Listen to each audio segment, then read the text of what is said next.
natin si Ate Heidi. Ate Heidi, kumusta ang buhay dito sa Australia? Yung katotohanan lang, para malaman ng mga kababayan natin kung anong kondisyon ng mga Pilipino dito. What will I say? It's a life-changing. Oh, life-changing? Parang sa akin, napakasimple lang. Alalim.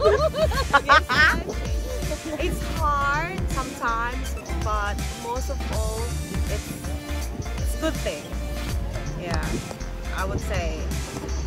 Ano pa ba? Happy!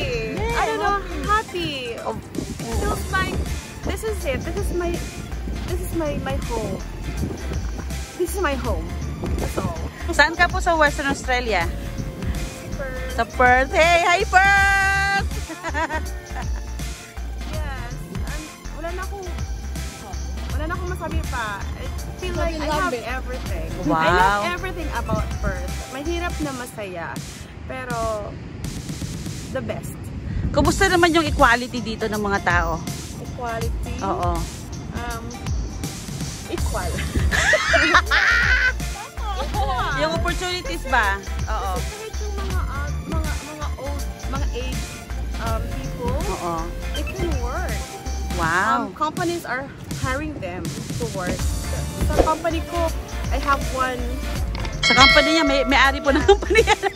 Sa company ko, may isa kami na parang uugod-ugod na siya, na lalaki, pero still working. Wow. Yes, so, That's a good thing. Quality, equal. Tapos, may mga naka-wheelchair. Ay, talaga? Trabaho sa ano. So, pwede pala ako doon. May mga naka-wheelchair, merong yung mga autistic, mga Down syndrome. Oo. They're working. Nasa library sila, nasa cafe. Yes. Parang according sa kanilang capability, ano? Yeah, Parang gano'n. Oo. Talagang bibigyan sila ng chance to work. How about the Productive. Yeah. How about the family time? Kailangan ba lagi tayong nag-work para ano? Family time. Weekends, may family time. Wow. Weekdays, Monday to Friday, work. It's hard work, but Saturday and Sunday, it's family time. Wow. So, balance. Unlike dun sa Philippines na umaga hanggang ano, no? Umaga hanggang hapon gabi. Oo. Yes, pero dito talaga you can enjoy the balance of life. Wow, that's a good thing to hear.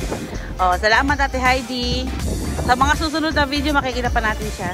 Marami tayong matututunan sa kanya, mga wisdom and knowledge and whatever. Thank you, Lord. Okay. Babush!